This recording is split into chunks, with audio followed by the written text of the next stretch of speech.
So ito yung tuturo ko sa inyo guys, yung isa sa safety device ng compressor. Ito siya, overload protector or thermal protector. So ito siya, nakikita natin, pero yung ibang compressor, lalo na sa mga split aircon, window aircon, hindi natin makikita dahil nasa loob ng winding ng compressor naka-install, tapos naka-series lang yun sa common terminal ng compressor. Pero ito siya, naka-separate. So ikaw na lang maglagay ng connection para series mo sa magnetic contactor coil. So paano ba niya maprotektahan yung compressor? So ito kasi guys, thermal init. So ngayon, may sariling calibration yan kung gaano lang ang init na kaya niyang i-handle.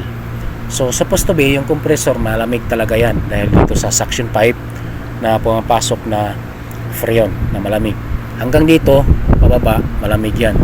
Ito sa head, pataas, mainit yan dahil nga nagpa-pump siya ng refrigerant.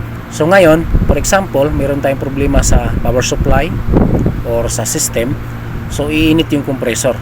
So pag umiksi dun sa calibration ng overload protector, mag-trigger siya. So ito kasi connected yan ngayon, pero pag uminit yung compressor, umiksi dun sa calibration niya, mag-trigger siya, mag-cut off yan. Ibig sabihin, hindi na siya connected. So ito kasi naka-series yan dito sa E2 ng magnetic contactor coil.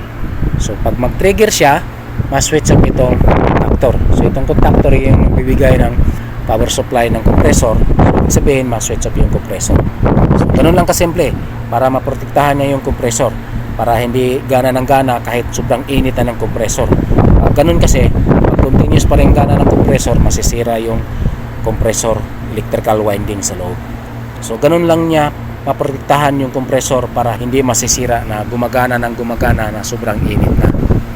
Okay, so yan yung isa sa safety device ng compressor. So marami pa, so gagawa rin tayo ng separate video niyan para hindi masyadong mahaba yung video natin. Okay.